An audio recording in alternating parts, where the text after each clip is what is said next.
In this video, I'll be talking about important considerations when creating your report form, with a focus on the potential implications of using this form for research purposes. When starting your crowd mapping project, creating a report form may seem like one of the least challenging of the many steps that you will need to take to go live with a functioning crowd map. As with all of these steps, however, it should not be taken for granted that the report form simply involves adding questions that don't require care or thought to go into their design.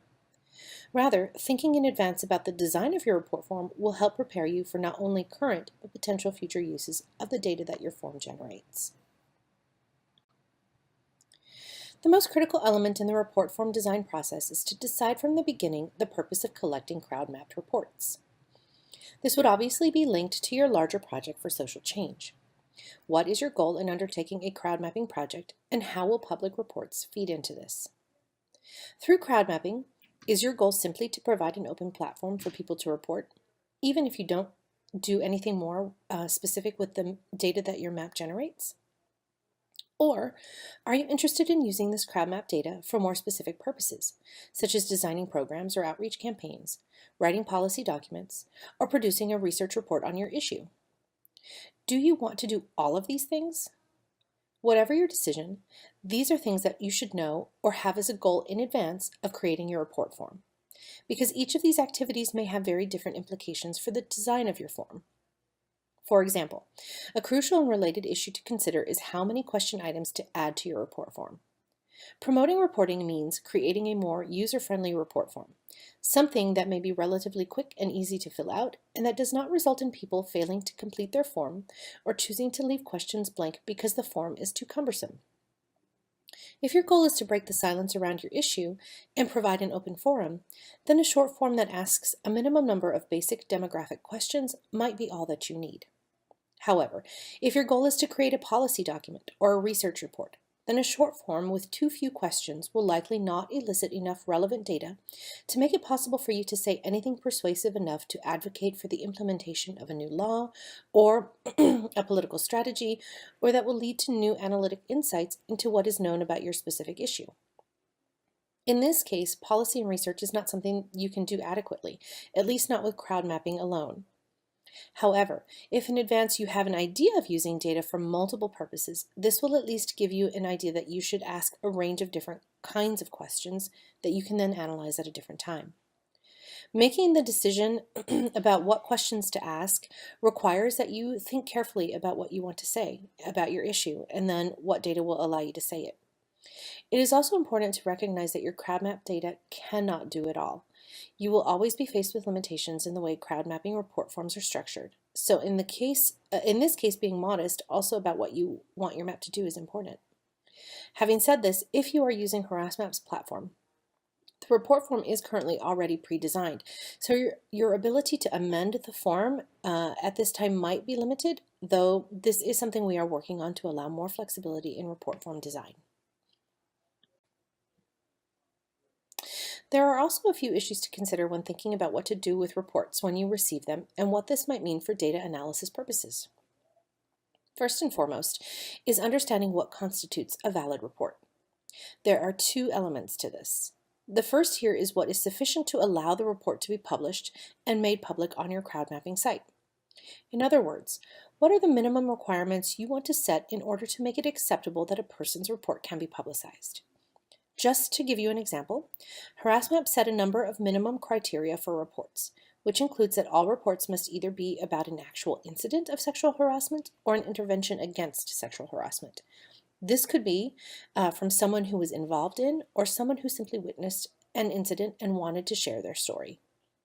What has not been permissible are people submitting news stories, expressing their opinion only about the state of the problem of sexual harassment in Egypt, ranting, or sending jokes or harassing messages themselves to the platform.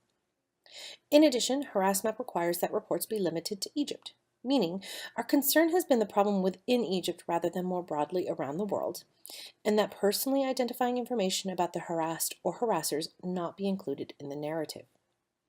The issue of including personally identifying details about alleged harassers is particularly challenging, because HarassMap is not an entity that engages in police or legal work. In this situation, publishing an individual's information without being able to verify its accuracy, conduct investigations, or work with relevant authorities may constitute a potential problem for your organization, depending on your context. This is something to not treat lightly because it may not only result in problems for the individuals involved, but can lead to legal trouble for you. So reports that do not meet these basic requirements are not approved, and if we see personally identifying information, Harassmap's policy is to delete this information from the narrative before publication, provided that all other elements of our criteria are met. In the past, Harassmap has not set it as a mandatory requirement within the report form that all demographic questions be answered. What this means is that individuals submitting a report could ignore the demographic questions we asked and go straight to the narrative text box, where they could write about their experience and then submit this report. So we have published narratives without a complete set of demographic details, which from a research perspective constitutes a potential problem of incomplete data. Depending on what you want to do with this data, incomplete reports in some analyses might have to be thrown out, or the researcher has to think more creatively about how to conduct text or content analysis just on the narratives submitted. When a report is submitted to the MAP, designated Harassmap staff members review the report to ensure that minimum criteria have been met before the report is approved and published to the site. We have previously used a two-tier process in which one staff member reviews the report and then a second staff member confirms or not that they agree with the first person's assessment. We have also been in situations where we have only had a single person reviewing and approving. Obviously, the more lines of review you have, the better in ensuring that only reports that meet the criteria get published. The report approval process, however, is different from the report verification process, which constitutes the second element in understanding report validity. Verifying a report is the process of substantiating that it is real and accurate. Quite often, in order to do this, your organization will need the resources to implement a verification procedure. This might involve tailoring your report form to collect information on the individual submitting the report, and then creating a physical procedure where you send an individual on the ground to conduct follow-up interviews to confirm that the information in the report is accurate. Depending on the issue, it might also involve maintaining a network of individuals or entities in various regions, communities, or neighborhoods who can investigate whether the incident in the report actually took place. Also, there may be more data-oriented techniques that may allow you to derive some statistical measure of the potential accuracy of the report received. Whatever the specific technique, report verification is a more intensified process of ensuring the accuracy of the information that gets posted to your Crowmap. You may publish approved reports that meet your criteria without verifying them. Verification processes can be a more after-the-fact endeavor. Crowdmapping platforms often allow for approval and verification to be separate enterprises that can happen at different times. A critically important issue with report verification, aside from the resources that it would require, is the loss of anonymity for the individual submitting the report. For Harassmap, working on sexual violence has meant that the potential value in verifying reports does not outweigh the value of anonymity, meaning we have not been willing to compromise on offering individuals anonymity to prove that their narratives are accurate. This position is informed by a number of things, including the difficulty that already exists for victims of sexual violence to speak up, and research that has shown that false reports of sexual violence, in general, are fairly low, as low as 2% of actual reports that get made.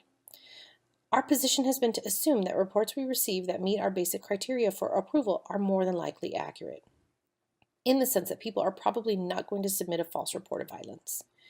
But for your organization and your issue, you may make a different decision in which verification is important. For research purposes, the validity of reports in terms of its accuracy is usually critical.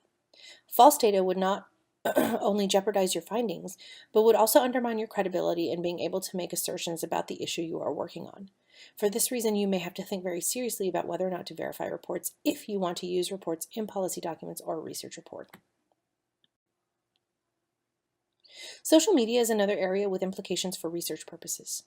You may find that individuals are reporting their incident or intervention to your Facebook page or Twitter account much more than they are to your Crowmapping platform. In many places, social media is easier and quicker to access, and in general, there is more of a culture globally of social media use.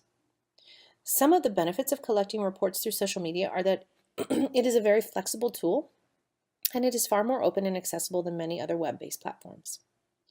For this reason, you could increase the number of reports you receive through social media use. If you are interested in just the text of people's reports, then this might provide a rich data set for a qualitative analysis. However, social media may also have its drawbacks. For instance, individuals submitting a report will not be doing so through the report form you have designed, in which certain questions may be needed to understand the issue you work on. This would result in missing data. If you were to merge social media data to your crowd mapping site, this might pose some challenges in that social media data is not anonymous. Also, just because a person posts a report in one public forum does not mean that they have given their permission for the post to be migrated to another forum. The legal ramifications of this are unclear. From a data perspective, social media is mixed, and you would need to be clear what you want to use this data for and what analytic techniques would work best. Finally, in terms of conducting research, it is important to recognize not only the possibilities but the considerable limitations that exist with crowd mapping as a data collection tool. The report form is essentially a survey tool, and you are crowdsourcing the responses to that survey. On the one hand, online surveys are probably one of the most cost-effective data analysis collection techniques you could employ. It does not require paying for survey copies, data collectors to solicit responses, or even incentives to participants. Also, one of the defining features of crowdsourcing in general is its openness, in which a broad swath of people have the ability to participate in your project. A problem with this for researchers, however, is that of response or sampling bias. When you crowd map, you have no control over the sample population that is participating in your research, meaning that you have no ability to ensure that you obtain a random or even a purposive sample of participants. You are essentially at the whim of whoever comes across your crowd map. Also, given the issues around technology access, what you might find is that your sample population skews in particular ways that may have gender, class, or racial implications. This in and of itself does not mean the data cannot be used to derive interesting and important insights, but these are issues you must be cognizant of in order to make any claims from or about the data you generate, especially if you want to generalize to the population as a whole. Similarly, when it comes to the report form, designing your questions ahead of time is important because when you change the questions on the form, this creates a problem of data comparability. Each time you change a question, you are collecting different data, and your ability to analyze all of your data as a single set then becomes difficult. Moreover, the limited number of questions asked in general on a crowd map report form might limit the efficacy of collecting crowd map data at all. It could be a serious problem if you cannot ask a more robust set of questions to help you say something meaningful about your issue. In general, when it comes to research, employing multiple data collection techniques would be advisable, of which crowd mapping is only one. The information provided in this presentation are just some of the things to consider when creating your report form. There are not necessarily any right or wrong answers to how you go about doing this, only that you consider carefully and proceed as modestly as possible in your goals for anything that involves the use of data. Thank you.